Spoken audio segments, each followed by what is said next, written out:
சம்மதித்து விடுகின்றோம்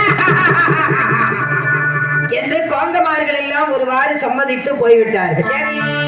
இப்படி இருக்கும் வேளையில் அண்ணன் தங்கை 2 பேர்களும் கிளைகுலுங்கா நேரத்திலே எழுந்து அண்ணனை பார்த்து தங்கை கேட்டாள், அண்ணா தங்காய் இன்னைக்கு கோங்கமார்கள் நம்மளை பிடிப்பதற்காக கண்மணித்திருக்கிறார்கள் அண்ணா.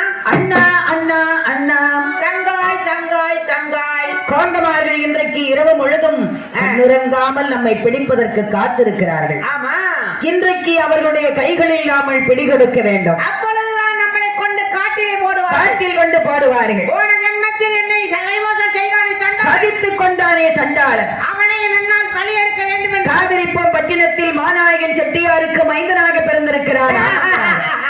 அவனை பழி எடுக்க வேண்டும்.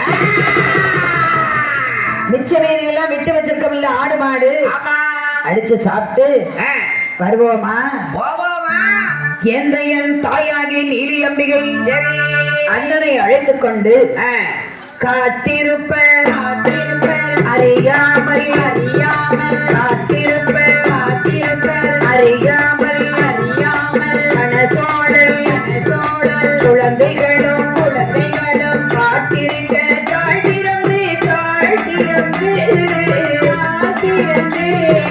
மறுபறி போல் உருமாறி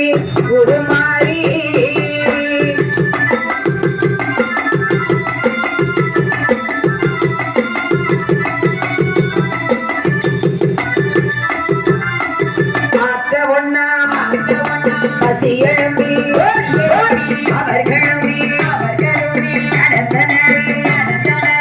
ஆக்க ஒண்ணா பசி எழும்பி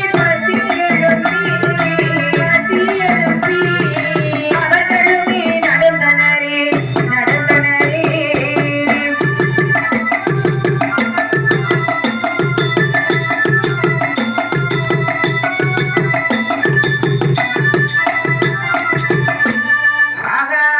அரண்மனையில் மாணிக்கப்பன் தொட்டிலை வெட்டி எழுந்து அண்ணன் தங்கை 2 பேர்களும் எங்கே வருகின்றார்கள் தெரியுமா? நேராக வனம் நோக்கி வருகின்றார். எப்படி வருகின்றார்? செண்பகனல்